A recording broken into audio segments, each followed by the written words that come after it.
it's been a good run, fun time in the industry, a lot going on right now. So I'm excited to get to talk to you about it. And you've been at Microsoft now for quite a long time, I guess about 30 years. And before we talk about, I'm not going to embarrass you, Ben, before we want to talk about the future, obviously, and a lot of what's coming down the pike. But before we do that, maybe it's best to level set and get your understanding of where we think we are now.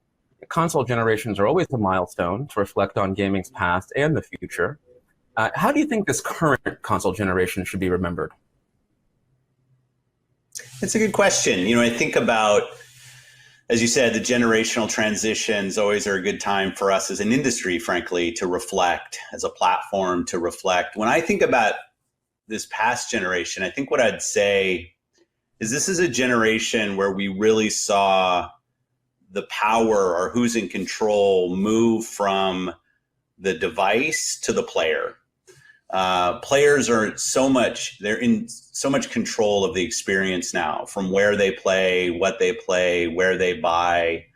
We're seeing the kind of demise of the walled gardens, where it was a device-led kind of approach to a player-led approach in so many ways. And I think that's a strong thing for the industry and its growth.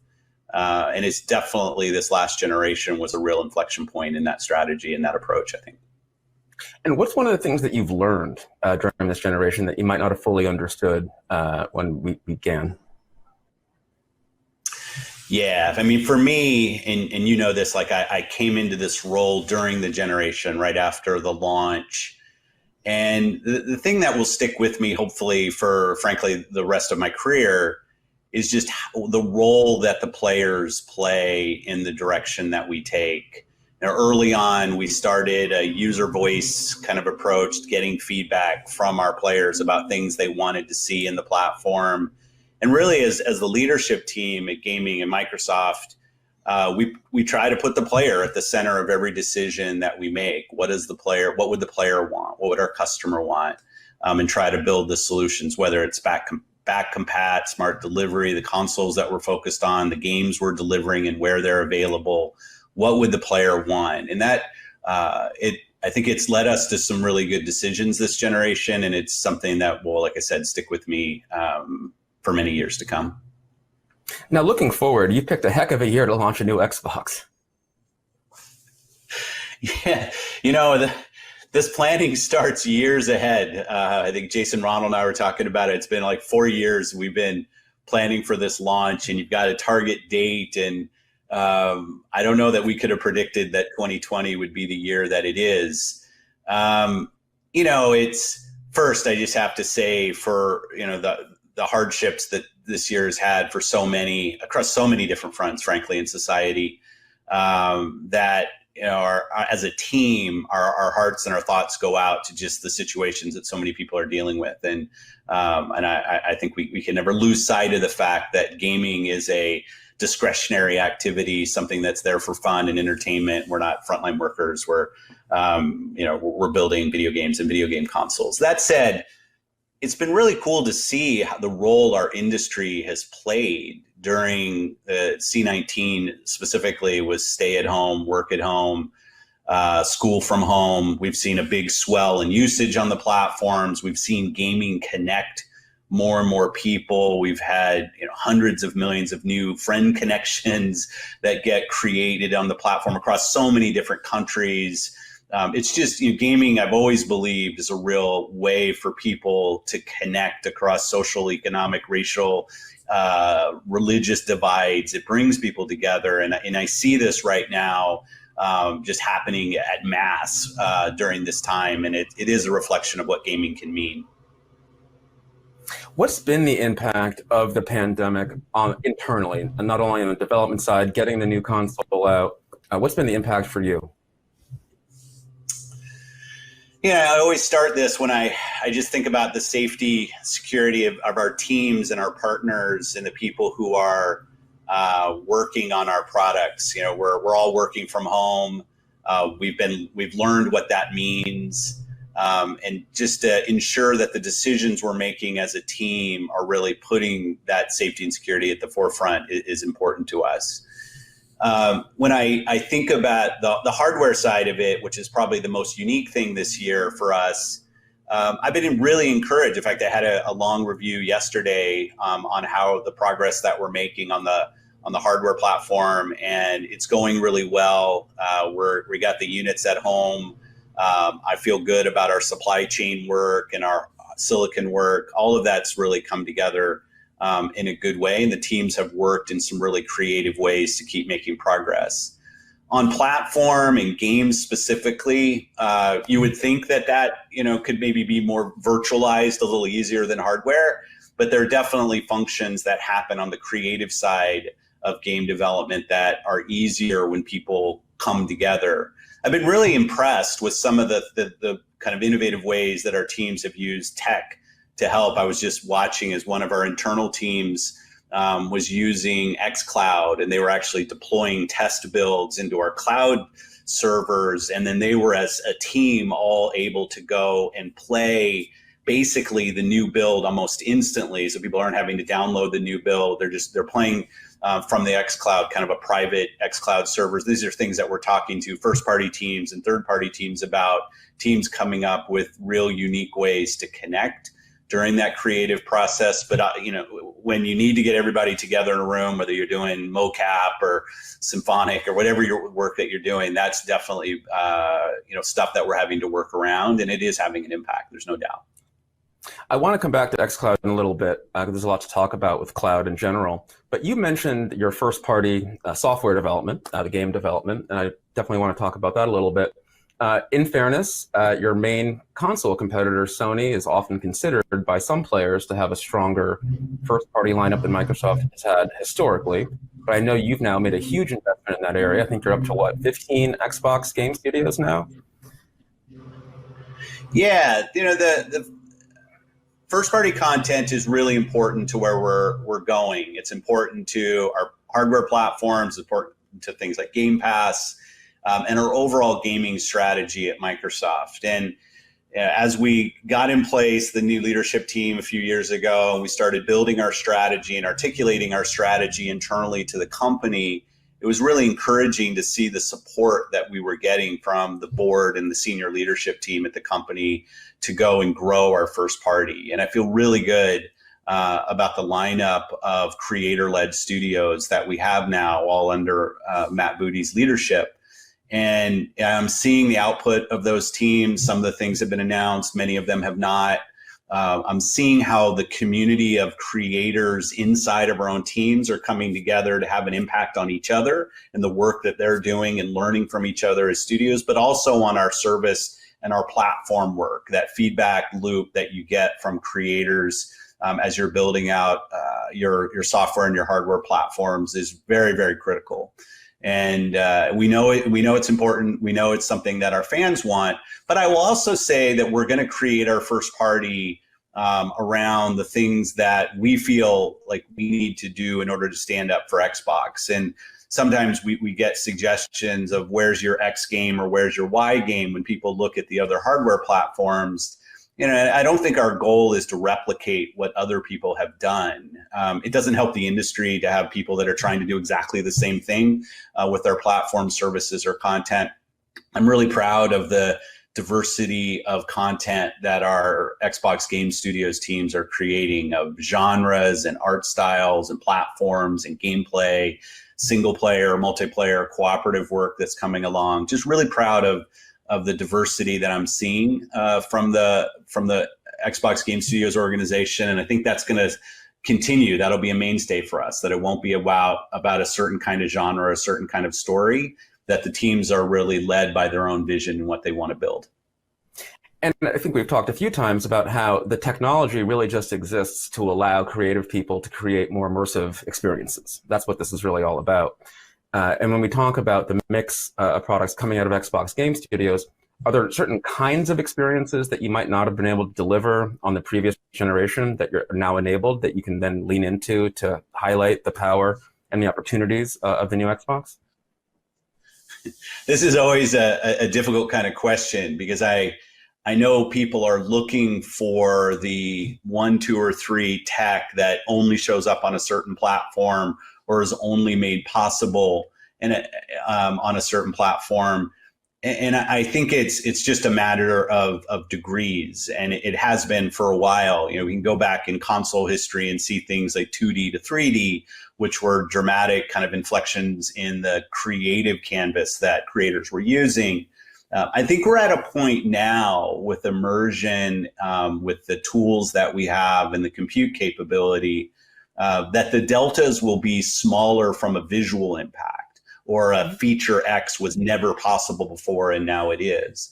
That might sound depressing to some. What I will say is, on the advantage side of what I'm seeing now is really the immersive nature of the content that's getting created. The things that would break the immersion that you had in a story, whether it's loading or whether it's frame rate jitter, whether it's the frame rate that the game was running at, you know, we're able to get to, in certain instances, almost lifelike graphics today, even on current gen in certain instances.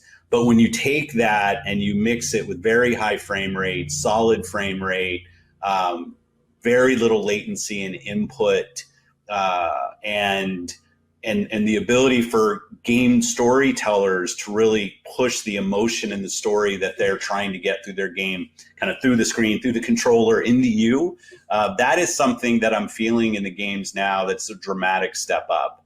I don't know that it goes from X to Y in terms of a feature capability, but definitely in terms of a feeling of immersion in the content that's being created right now. I think we're going to come to a really great future where stories will even have more feeling and impact. Now, just to wrap up on the first party software side, obviously Halo is your crown jewel IP, and we're all looking forward to playing the new Halo. But just for you personally, is there a particular first party game you're most looking forward to playing on the new system or with the new set of services you're offering that's beyond Halo? And that's kind of an unfair question. I'm going to pick a couple, just two, among all the games that I'm looking forward to playing. One of them, you know, is I tweeted about this. I had finished Gears Tactics. I'm a turn-based strategy guy from way back in the day, playing Civ and stuff. And I had a really good time playing Tactics on PC. And I finished in normal mode. And I'm looking forward to playing that game on Xbox Series X, and I'll probably bump the difficulty and play through the game again. I'm looking forward to that. I will say a game that is just every time I see it is so stunning is Flight Sim. And for us at Xbox and Microsoft Gaming, you know, Flight Sim has a long history inside the company, but the studio at Asobo is doing amazing work on that. It's such a technology just powerhouse, that game, with what it's using in terms of cloud compute to deliver the experiences that they have. And I think that game on Series X is going to be jaw dropping, and I can't wait to experience that on the next gen. I actually haven't played that one yet on the with even stuff. I'll be going in fresh, which will be fun. Well, yeah, it's been almost 15 years, I guess, since we've had a new flight. I think a lot of us are looking forward to that. And that's actually a great title for you to bring up as we transition from talking a little bit about the content to some of the business models. And I talk about Game Pass and subscriptions. And is there a situation where a game like Flight perhaps is enabled by the subscription model from a distribution and marketing and business model standpoint, where a way that's different than a retail model, as we dive into talking about Game Pass? You know, we've talked about it for a while now, that Game Pass will become an enabler of a variety of content that maybe in a pure retail only model might struggle to find an audience, or the audience that it needs to kind of recoup the development costs of the game. And we're already seeing it. Like we're past now the threshold with the number of subscribers that are on the platform. And frankly, I confuse people sometimes when I say this. I start to think about Game Pass as almost a platform unto itself, where games can really be published into Game Pass, find an audience of, you know, well over 10 million subscribers at this point, who for kind of very little friction can go try a new game. Maybe they like the idea, they like the box shot, it's from a studio that they know, and that kind of marginal cost of trying the next game today is just the download. And as we've talked about with XCloud, even that will be going away soon, where I can really just go trying new things. And we see it today. Game Pass definitely enables creators to find audience that they might not have found through a pure retail model. It doesn't preclude the retail model. Everything that's in Game Pass today is for sale. And so we're not trying to move the business model from X to Y. We're trying to create choice for customers and creators, and we see it. There's so many games today that are finding millions of players that probably would not have found those players through a pure retail model. And I just think that opens up the canvas of creativity for creators everywhere. And I think that's a good thing for us as players and as the industry. And let's broaden out to the industry, as you mentioned, because if you look at other media industries, entertainment industries, whether it's music or movies and film, we've obviously seen a big shift from a retail a la carte model to a subscription model. In general, though, not everyone in the industry is on board with subscriptions. So where do you think the industry is generally, and why are other companies, or not other companies, but why do you think Microsoft is taking the lead in this area? I think change and large change is always one of the hardest things in an industry. And usually what you see, and you've seen it in the other media, where it's not the incumbents that create the kind of bigger opportunities, it's others coming in. For us, it was about if somebody's going to go and innovate and create a new model for delivering content and consuming content, finding your next favorite game, we wanted it to be us. We didn't want somebody new to come in that didn't have the kind of history that we have in the industry. We felt like there was a unique opportunity for us there, but it is difficult. You can go back. It's the innovator's dilemma to some extent. If you offer things in a subscription, does that negatively impact what you sell at retail? How does it impact kind of other business models that you might be thinking about as a company? So for us, we were kind of a bit of, I guess, economic anarchists as we went forward, and we said, let's not get constrained by the models that have existed previously. Let's build models around players. And if those models actually create challenges to the existing model, let's work hand in hand with our partners. And I've been really pleased with the amount of support that we've had from third parties and independent studios in Game Pass, and continue to see that. It's been really great. And I think now we're starting to see the opportunity for those partners, and it's actually becoming easier for us to secure content for Game Pass because the studios and the publishers see it, right? They see that when a game enters Game Pass, it finds players that they wouldn't have found before, and the long-term value of the content that they're building goes up the more players fall in love with the stories and the characters. And I suspect that you can't really go into a lot of details about this, but can we go a little bit farther and talk about like the financial incentives and why going on to Game Pass makes sense for developers and publishers, and just a little bit about how that looks for them? Yeah, I think today we've matured as an industry quite a bit, and just in terms of how we manage IP and franchises. You had older models where it was, and certain models still work in this place, but it was all about every year the new thing has to come out, and it was almost you're trying to create a subscription out of retail to just get the same customer to come in every September, October and buy your game again. And there was franchise management you had to do with that, but there was also just a lot of heavy lifting you were doing as a creator to migrate the existing player that was already playing your game, loving it. In many ways, your biggest competitor was your last game. And you've seen teams move from that. Not every team feels the need to go and kind of build N+1 version of the game. Now, I watched my friends of Bungie and their Destiny stream a couple weeks ago, which I thought was awesome, and they really showed a long roadmap for Destiny 2, and I think that's a great example of a team that's thinking about the community that they have and how they grow that community. And their only model for continuing is not to come out with the third version, but rather continue supporting the game that millions and millions of people love, including myself. So I think as teams have grown into managing engagement, managing community, managing the social around their games, models like Game Pass can really work. I mean, it's, as teams have even looked at things like free to play is not that different of how do I go create a large top of funnel for my games coming in. And Game Pass in many ways works like a large top of funnel for many games. And I think people know that if you can get millions of people to love your game, play your game, the longevity of that game is longer than it's almost ever been. And your ability to continue to grow the business that you're building as a studio goes up with the more players that you have. One aspect of Game Pass, which I've really enjoyed, and people who know me, I love console experience. I love being on the couch with my friends doing that. But my personal preference is playing on PC.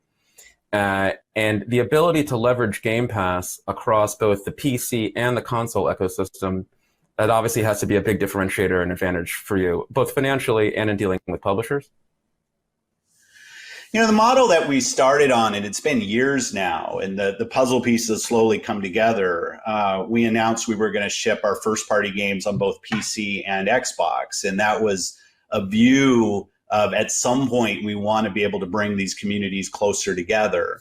The back compat work that we did was about, okay, we wanted to make sure, regardless of what generation you fell in love with the game, we wanted to give you the absolute best version of the game you can play, which is, as you know, as a PC player, something that PCs had from almost the beginning with Win32 compatibility and how all of that works.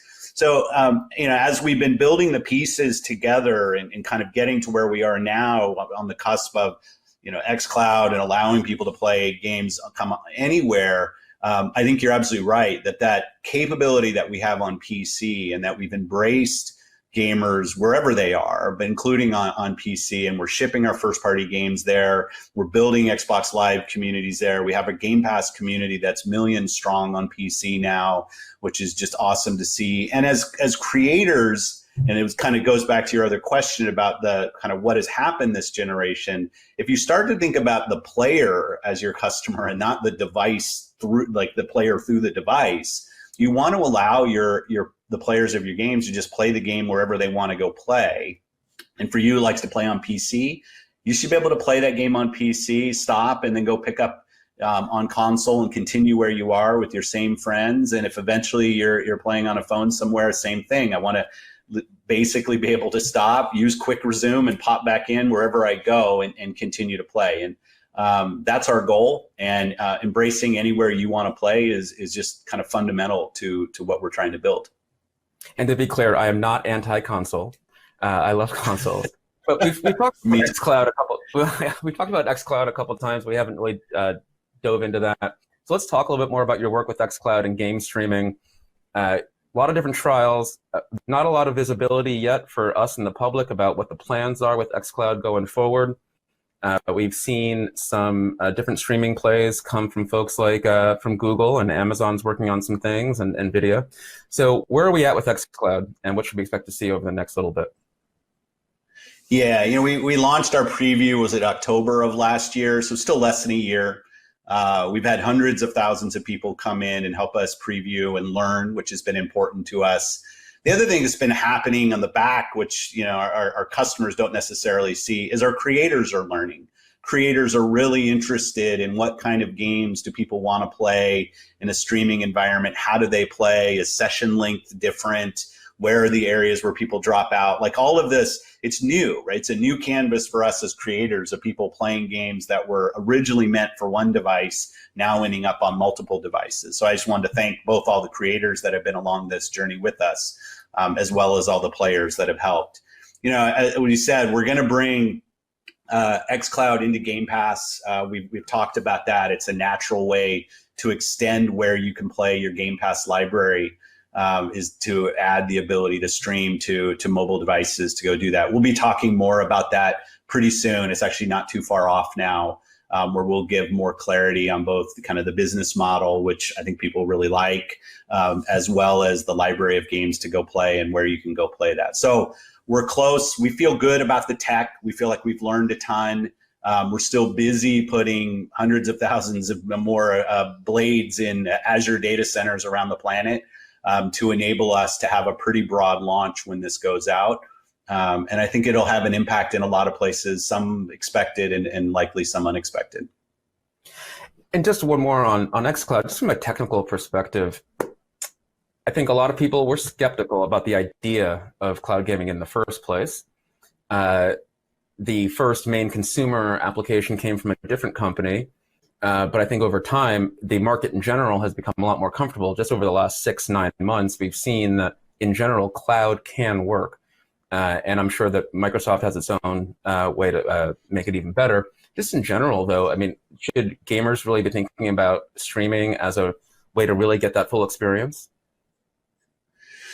Yeah, this is one of the areas where maybe we differ from some of the language out there. I've never tried to position xCloud as a replacement for your gaming PC or for a console. I think it augments the experience that I have. For me, like you were talking about, I like to go sit down in front of the big screen and play on a console, play on my Xbox. I'm sitting here at my PC rig right now, and I like to play here, but I'm not always in front of those two devices. And I want to be able to go play where I want to go play on the device that I choose. So, I don't think the highest fidelity place to go play a game is going to be streamed from an Azure data center or anybody's data center anytime soon. But that doesn't mean it's not a viable place to go play, and it's not an option that you should take. So, we're building this hardware, we're building this capability, so to enable you to go play the games that you want to go play, but not as a replacement to where you go play them today. And I think that's just a fundamental difference. It's part of the overall ecosystem for you. It is, yeah. We think about an Xbox gamer as somebody who can play their Xbox games with their Xbox community on many devices.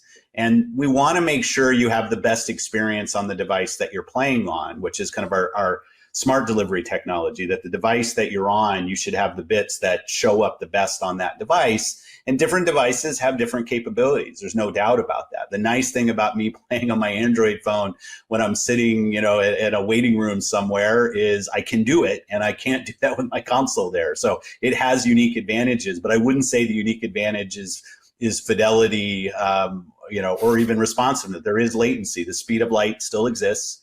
And the electrons actually have to go over the internet. So there are definitely going to be there'll be things about cloud streaming that don't match exactly what you do on PC and console, but there are advantages that it has. And I just want you to feel like you're connected to Xbox wherever you decide to play.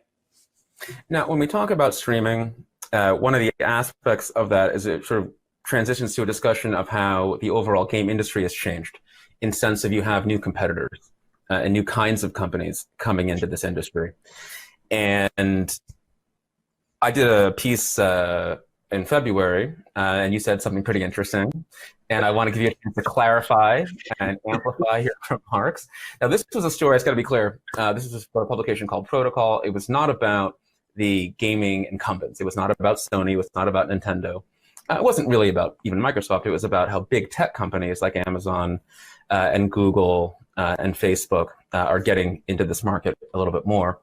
And I got to quote you. What you said was, when you talk about Nintendo and Sony, we have a ton of respect for them, but we see Amazon and Google as the main competitors going forward. That's not to disrespect Nintendo and Sony, but the traditional gaming companies are somewhat out of position. I guess they could try to recreate Azure, but we've invested tens of billions of dollars in cloud over the years. Now, I know you weren't trying to diss Nintendo and Sony, but the market has changed, and there are different aspects that come into delivering a next generation entertainment experience. So can you just talk a little bit about how the changing landscape competitively?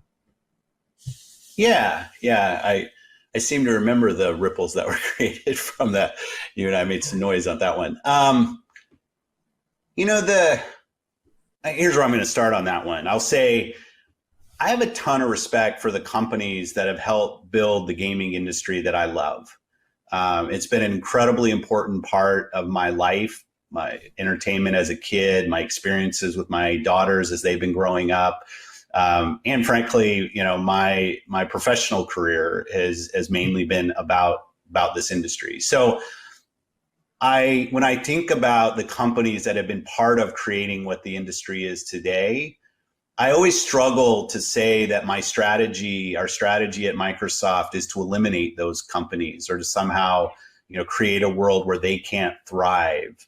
I've said it before that having a strong Sony, having a strong Nintendo, PlayStation and Nintendo, they matter in games industry. And we're not building a strategy that's trying to preclude those companies from having success. And I know that's hard for some to hear, and they hear it and they think it's, I'm lying somehow, but we ship games there. As those companies are looking for potential cloud partners, we're more than happy to try to help.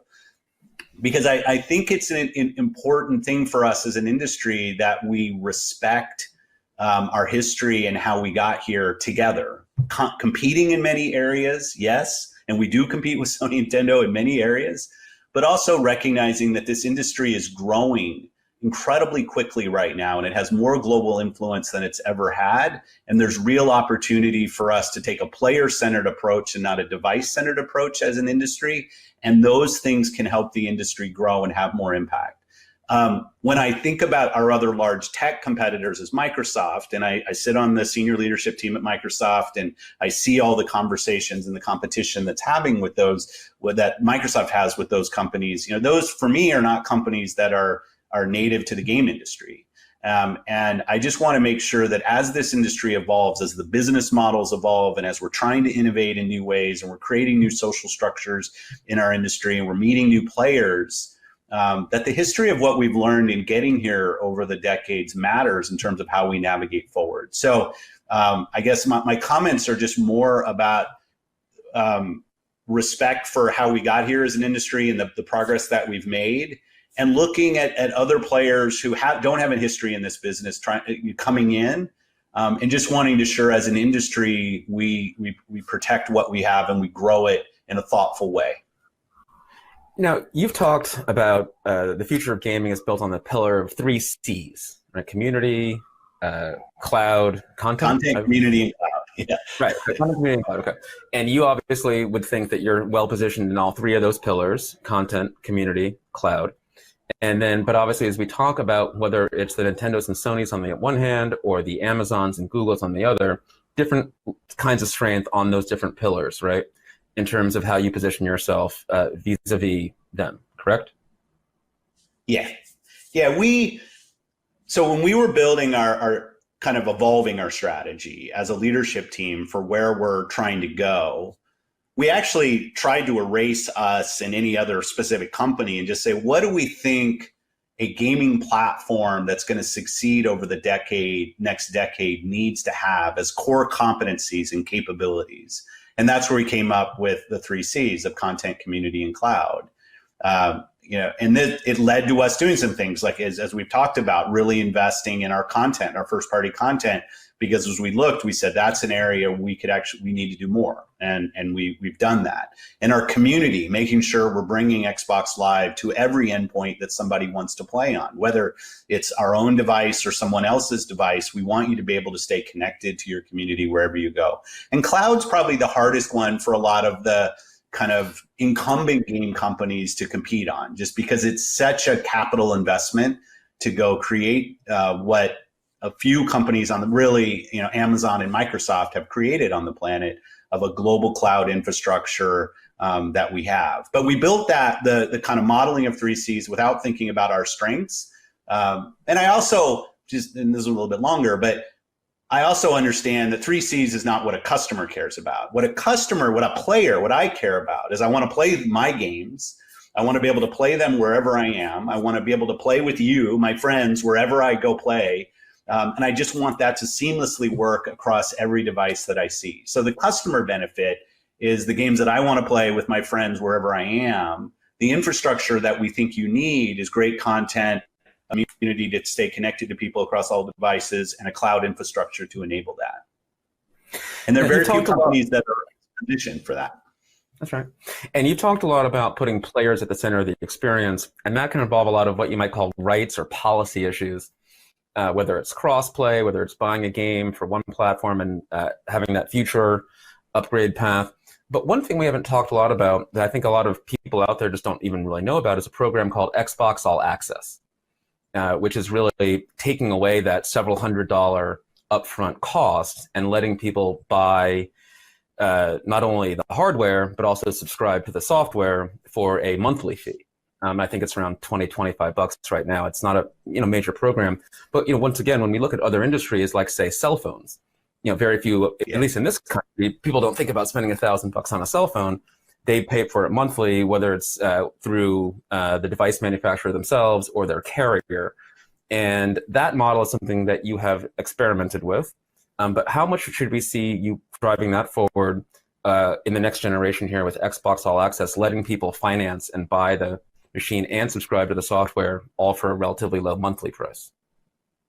Yeah, I think Xbox All Access is going to be critical to both our launch for Xbox Series X as well as just the overall kind of generation. We, as you said, many things, frankly, in our program, we test and learn and flight as we go. We don't necessarily step function things that we do on the hardware capability or even on things like Xbox All Access business models. So we want to bring our whole customer base along, and we want to offer options and opportunities and learn when we can. So as you said, Xbox All Access this generation has been something that we've trialed, we've put into market in limited kind of capacity in certain areas. It's just a path for us to learn and see if there's signal from customers on this. And it's been great. The response that we've seen where we've tested Xbox All Access has been great, but as you said, it's been limited in terms of the market. So you're going to see a much broader market and retailer support for Xbox All Access. And as you said, it matches a model that customers use for many other devices that they buy. And as you have services that are attached to those devices that people love, it just becomes an easier way to bring a great product to customers. And we should also just understand the global economic situation that we're going to see this year. We're seeing it today, and I think having more pricing options for consumers is frankly just a thoughtful thing for us as industry to think about, of how, whether it's Game Pass and me getting access to hundreds of games for a lower amount each month, or things like Xbox All Access that let me get into a new hardware generation without the big upfront costs. I think those are going to be important things with just kind of the economic situation that we see outside. Sure. Now, I have to ask you just straight up about your main competitor in this, well, not your main competitor, but one of your competitors in the console side in particular, and that's Sony, obviously. Recently, we've seen Sony share a lot more detail about their plans, the PS5. We've seen what it looks like. They've shared a lot of information. Just straight up, how do you think you're going to stack up?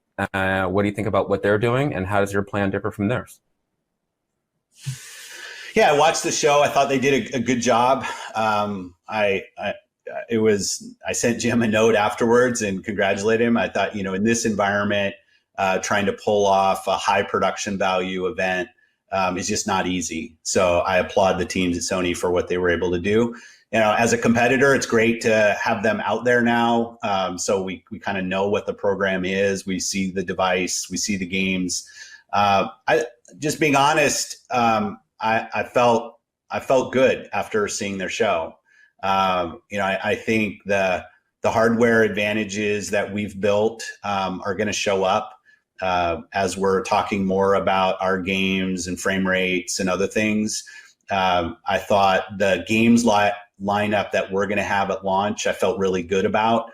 And we got more clarity on what they're doing, obviously at their show, which just helped us focus in on more of what we have. And I think that'll be a strength for us at launch. So I thought they did a good job. I thought, they do what they do very well.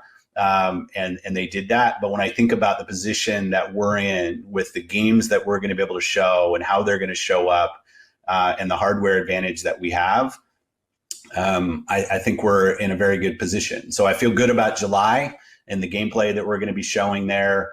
And the hardware capability. But I'll just say it's also nice as a gamer to see both of us out there and competing. I think the competition leads to better outcomes for both companies, and I applaud that. And just to be clear, we will be seeing a little bit more on your side on gameplay and titles and software in July, correct? That's right. Yeah, teams are working hard to get it lined up. We've taken feedback from our last event, and I think people are really going to be pleased with what we're going to be showing there. I think Halo will be a big part of it. And I think that's obviously an important title for us. Now, I got a related question. It's a little bit of a red herring, I think, but people do focus on what these boxes actually look like in a way that isn't really, I mean, maybe it is relevant to how they perform. But it seems like Microsoft has a little bit of a different approach to just design, whether that's the physical design, perhaps acoustic elements. Sony's been clear they want the PS5 to stand out just as a machine, and it certainly does that. Does Microsoft and Xbox have a slightly different approach to design generally? I mean, I can only talk about the approach that we have. I don't know their inner workings, but I'll say for us, we launched the Xbox One originally, and then we had a good sit down with our hardware team about the roadmap that we wanted to create. And I really wanted to empower the great teams that we have there and give them enough time to see where we're going so that they can absolutely do their best work. I think I love the hardware generation that we're coming out of. I think the Xbox One S, the all digital version, good learning for us in putting that out. And obviously the Xbox One X, which has just performed incredibly well in terms of the performance and the as you talked about, the acoustics. We really set up to be player-led in our design. It's not about us. It's not about our device taking center stage. It's about the experience of the games. We want you to hear the games first, not our console. We want the power inside of the console to be predictable, to be high powered so that you're getting an amazing experience, and to be easy to develop for. So I'd say we are purpose built in the design of our hardware, enabling our teams to go do the great work that they can do, and let the games be center stage for what gameplay is about. And frankly, it's a design ethos that doesn't just permeate our hardware team. It's really about how we design the services, when we launch things. I mean, if I go back even on the platform and the hardware side, there were things like variable refresh rate that we brought out this generation. We clearly could have held that and not put it out in Xbox One X and said, no, this is going to be an Xbox Series X exclusive feature, but we knew we could enable it for the customers that we have today. So we're not trying to kind of artificially hold things back when we know we can deliver to the customers that we have. It's really about continuous innovation and bringing our whole Xbox community along the journey, whether it's games that you fell in love with on the original Xbox that are going to look amazing on Series X, whether it's friends that you've had for 15 years on Xbox Live that you still want to stay connected to, or whether it's hardware features that we think we can deliver to the hardware that you have now, that we want to be able to deliver if we can. So purpose-built, giving the teams time and letting the games be the center of the experience, not the kind of physical design that we're putting forward. Sure. We're getting a little short on time here, and thank you so much. This has been really illuminating. We have a couple questions from the audience, and I'll get to a couple of them if I can. We have one from David Gardner at London Venture Partners, who asks, hey, has the democratization of game development impacted the way that games reach consumers on your platforms? And first, if you could just talk about what democratization of game development means, and then we can talk about how does that change the way that games reach the consumers. I think this has been one of the most amazing and kind of best growth for us as an industry. And really, a lot of it, I look back at Steam and things that they enabled with early access, and PC's been such a strong part of this. For those of us that have been around for quite a while, we remember when building a game was not actually the hardest part of having success with your game, that there were so many barriers between you actually having an idea and building that to you getting that in front of customers, whether it was a physical retail channel that only had so much shelf space and publishers had that shelf space locked up. So you had to go do a deal with a publisher in order to get the game in front of people, whether it was a print magazine review that you were trying to go and get because that was a great way for you to market the game that you have today, game that you had back in the day. Today, you and I, we could go grab a couple Unity or Unreal licenses. We could go create a game, and we could publish that game to PC and console ourselves. So anybody can be a creator in today's world. You can create things in Minecraft and sell to other people. You can create things in Roblox, or we could go and use a game engine. And I really think that democratization of the creation process, which allows any creator to reach, frankly, millions of customers, has led to some of the best experiences we've seen recently. It's not lost on me that some of the biggest games that are out there today did not come from the traditional publisher model. Things like a Minecraft or a Fortnite or a Roblox. I mean, these are things that came from individual creators going and doing something and having a direct relationship. And I think that's going to continue to evolve. To David's question, as more people creating from more different parts of our planet with new stories and perspectives, just helps create gaming as a really great storytelling mechanism for the planet. I also think you're going to see more and more creation in game. We've had that in Minecraft for quite a long time. You see Epic doing some really cool things with Fortnite in terms of having kind of creator-led events inside of their own world. That's, to me, another example of just really freeing up the creation process to reach millions of customers in new ways. And I'm really encouraged by that. And just to dig in a little deeper, though, I mean, in fairness, you did just conflate Minecraft and Fortnite. And Epic and Notch are not quite in the same situation, let's be fair. But your point's well taken, but it does sort of lead into a follow-up question, which is, because the countervailing aspect, I mean, on the one hand, you've got people being able to get a Unity license and to start making products. But the other side is the question is, but did the game production costs go up as the expectations on the part of the users for various high asset, high effort visual aspects increase? Now, Minecraft is a great example, and Roblox, of what you can do without taxing the last generation. Of course, Minecraft does have ray tracing now, though. That's right. But this issue of cost and production costs, how does that intersect with this democratization? Yeah, and I think you're still going to have the blockbuster games that big publishers and platforms create that are hundreds of people and hundreds of millions of dollars, those kind of blockbuster events. And as you said, kind of the cost versus return on that has to make sense. And that's something as an industry that does today for big games that reach the audience that they want to go reach. I mean, just look at, GTA 5 continues to sell, massive game, and it has reached millions and millions of people. And at the time, huge budget game. But I also think part of this democratization means I have an ability to grow my game as the community grows, because I can constantly update. The only way, I'm not stuck in a model where my only way to monetize my game is via a disc or a cartridge at a retail store. And once that transaction happens, that's kind of the end of my relationship as a creator with the customer. So you see many games today that started as one thing and then grew and sometimes even migrated as the creators not only use that democratization to get the game into the market, but also to follow where success has gone. And, I look every day at the top played games on our platform, and it's amazing to me how many of those are multiple years they've been in the market, and frankly are a much different game today than they were when they started. So yes, in aggregate, the production cost has probably grown, but the nice thing is that the creator's been able to grow that as the community's grown.